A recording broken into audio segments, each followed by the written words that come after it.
अभी 27 इलेक्शन के लिए जो ये वाला ग्रुप है, पाटकर वाला ग्रुप है जिसमें रिजाइन किया है, उसमें आप भी हो, तो अभी 27 इलेक्शन आप किस नज़र से देखते हो? मतलब we are losing terribly losing, people have lost trust in अस।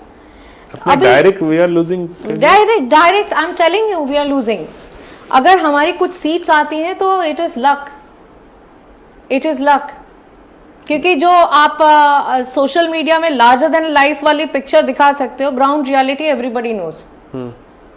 हमने जो 1000+ बूथ वर्कर्स दिए वो हमारे पास हैं, उनको तुम कब मिलोगे? वो लोग कैसे काम करेंगे? Because they came because of mister Patkar. तो 1000 की फौज तो आपने वैसे ही माइनस कर दी, समझे आप? ब्लॉक कमेटी में बहुत सारे लोग हैं जो समझ नहीं पा रहे हैं कि ये क्यों किया गया। तो ऑप्शन क्या बचा?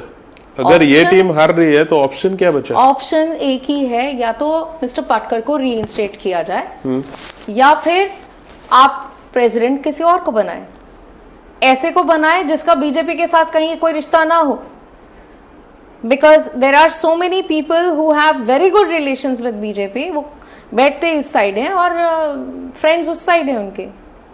So that's what I would say कि मतलब अगर कुछ करना है तो सबसे पहले तो mister Girish Chudankar should step down as a voter. I'm saying now, as a voter, I don't think people trust him. So ऐसे में उनका वापस आना is seen as defection 3.0 getting ready. So आप 3.0 डिफेक्शन होगा? ऐसा ही सब जगह बोल रहे हैं, ये मैं नहीं बोल रही हूँ, वोटर्स बोल रहे हैं, डिफेक्शन 3.0 इज रेडी।